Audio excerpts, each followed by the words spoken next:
The aggregate expenditures model is a graphical model that describes the direct relationship between the amounts of goods and services produced with the level of total spending. When aggregate expenditures fall, so does total output and employment. In the same way, when aggregate expenditures decline, total output and employment also decline.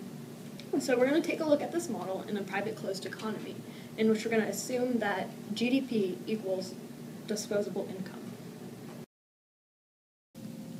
So the investment demand curve demonstrates the relationship between the real interest rate, I, in the percent, and investment in billions of dollars. It's going to be a downward sloping curve, and we're going to label it ID, because the relationship is inverse. So the investment schedule shows the relationship between investment and real GDP. It's going to actually be constant, because investment is constant at each level of GDP. Now we're going to create a graph that combines consumption schedule and investment schedule to explain the levels of output, income, and employment in a private closed economy. This is called the equilibrium GDP graph. We're going to graph aggregate expenditures on the y-axis and real GDP on the x. It's going to show the amount of aggregate expenditures at each level of income, as well as the equilibrium GDP, or the level at which the total quantity of goods produced equals the total quantity of goods purchased. Only equilibrium GDP can be sustained. If spending is too high, consumers will buy faster than the goods can be produced. If spending is too low, then the producers will cut back on the amount they're producing. The first thing we're going to graph is the 45-degree line that we learned in Chapter 9. At this line, GDP equals aggregate expenditures. It's a graphical statement of equilibrium GDP. We're then going to graph the aggregate expenditure schedule, which is C, or consumption, plus IG, investment.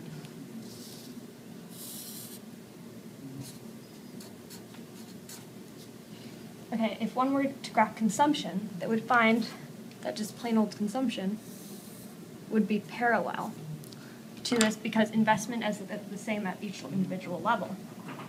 An upward shift in aggregate expenditures would increase equilibrium GDP, or this point right here is equilibrium GDP. So if you increase aggregate expenditures, it would increase it to up here. In the same way, if you decrease it, it would decrease the EQ to down there. In an open mixed economy, the equilibrium GDP is equal to consumption plus investment plus government purchases plus net exports. And also at equilibrium GDP, the sum of leakages is equal to the sum of injections. So here we have after-tax savings plus imports plus taxes is equal to investment plus exports plus government purchases. A recessionary gap is the amount by which aggregate expenditures fall short of those required to achieve full employment GDP levels. In this situation, the economy is contracted or depressed. Here we see the full employment levels at 510 billion, and that's on our AE0 line, which is hypothetical, and on our actual AE1 line, the real level is around 505 billion. So between these two lines, we have a 5 billion recessionary gap. And since the multiplier is 4, there is a 20 billion difference between equilibrium and full employment GDP. An inflationary gap is the amount by which an economy's AE at full employment GDP exceeds those just necessary to achieve full employment GDP. Here again we have a $5 billion gap, but this time it's an inflationary gap between actual AE, seen on AE2 line, and the hypothetical AE0. And the effect here is that output prices are pulled up and we have demand pull inflation, where nominal GDP rises but real GDP doesn't. The aggregate demand curve is a schedule which shows the various amounts of goods and services, the real GDP, which consumers, businesses, and government will collectively desire to purchase at each possible price level. There is an inverse relationship between price level and real output. In the interest rate effect, as price level rises, so will interest rates, and rising interest rates will in turn cause a reduction in certain kinds of consumption and business spending. Aggregate demand assumes fixed money supply, so a higher price level will increase the demand for money and the cost of borrowing will rise. In the wealth effect, at higher price levels, the real value or purchasing power of accumulated financial assets will diminish. Certain purchases will be delayed. In the foreign purchase effect, If the price level rises in the U.S. relative to foreign currencies, American buyers will purchase more. The aggregate supply is a schedule which indicates the real level of GDP that will be available at each possible price level. Production responses of firms to changes in the price level differ in the long run, period in which nominal wages and other resource prices match changes in the price level. Short run is a period in which nominal wages and other resource prices do not respond to price level changes. In the long run the aggregate supply curve is vertical at the economy's full employment output. This is often referred to as a potential GDP.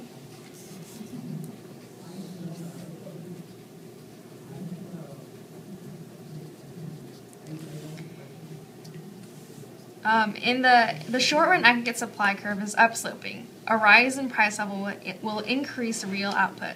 Per unit production costs determine the short-run aggregate supply curve. This is a direct positive relationship between price level and level of output. Equilibrium using aggregate demand and short-run aggregate supply occurs at the intersection of the aggregate demand and short-run aggregate supply curve, setting the equilibrium price level and output in the short run. You have the AS going this way and the AD going this way, and the price level equilibrium will be right here. And this will be the real GDP.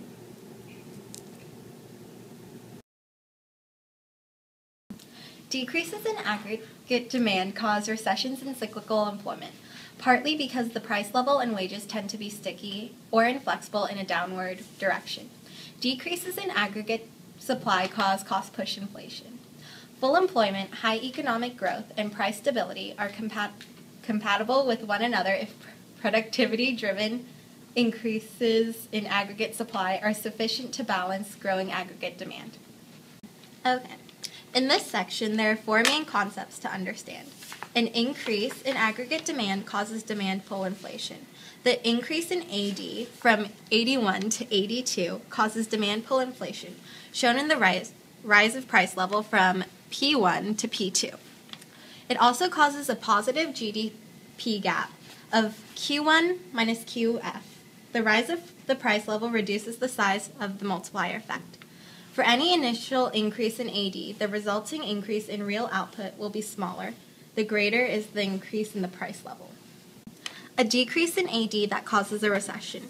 If the price level is downwardly inflexible at P1, a decline of aggregate demand from 81 to 82 will move the economy leftward along the horizontal broken line section and reduce real GDP from QF to Q1. Idle production capacity, cyclical unemployment, and a negative GDP gap, shown by Q1 minus QF, will follow. A decrease in AS that causes cost-push inflation.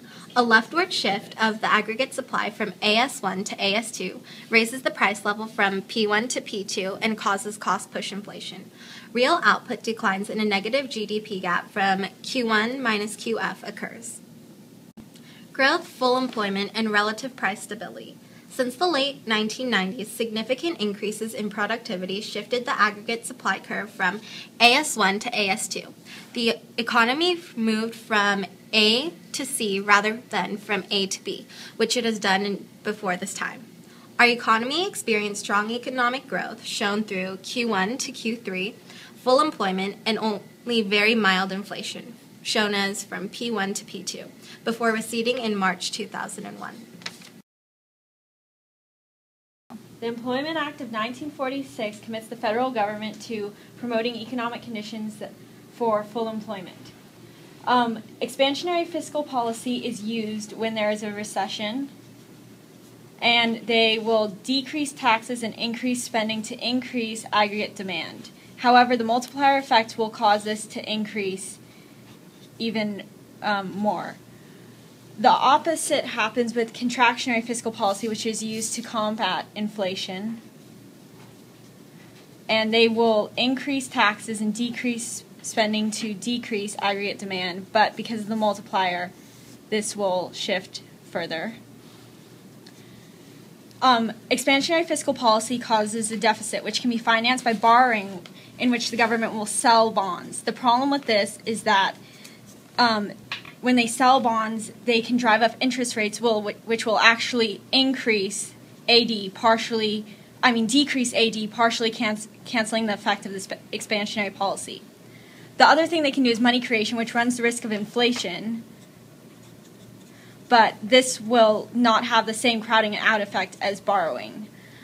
Contractionary policy causes a surplus. Now, they can either use debt reduction, but the problem with debt reduction is that then they are essentially buying bonds, which puts more money in the money supply, partly decreasing the effect of the policy, or they can impound, which means they basically let the surplus sit there, which will not have that bonds. The problem with this is that when they sell bonds, they can drive up interest rates, which will actually increase AD, decrease AD, partially canceling the effect of this expansionary policy.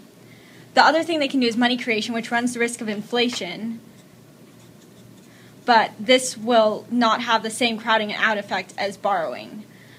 Contractionary policy causes a surplus. Now, they can either use debt reduction, but the problem with debt reduction is that then they are essentially buying bonds, which puts more money in the money supply, partly decreasing the effect of the policy, or they can impound, which means they basically let the surplus sit there, which will not have that bonds. The problem with this is that when they sell bonds, they can drive up interest rates. Okay, so there's also things called built-in stability, which is the non-discretionary budgetary policy. Essentially, you have this graph which the G represents government expenditures, and based on the GDP level, you have the line of taxes. So because taxes will increase when there's greater GDP, this automatically causes a surplus in relation to the spending. But they will decrease, causing a deficit when the GDP is lower. And government spending also, because they have things such as subsidies and welfare payments which increase during bad economic times, that will cause the deficit to be even higher, whereas the surplus will be even greater because those decrease during. Some problems with fiscal policy are timing problems. So there's the recognition lag, which is the time it takes to understand that there's a recession going on or inflation going on. An administrative lag, which is how much time it takes for Congress to actually act on that. And the operational lag, which is how much time it takes for the policies to actually have an effect. Also, politicians can sometimes institute inappropriate fiscal policy to use the economy to influence their election prospects. State and local finance also often have requirements to meet balanced budgets, which can cause pro-cyclical fiscal policy, which they will be increasing spending during good economic times and decreasing spending during bad economic times, which is the opposite of normal fiscal policy decisions.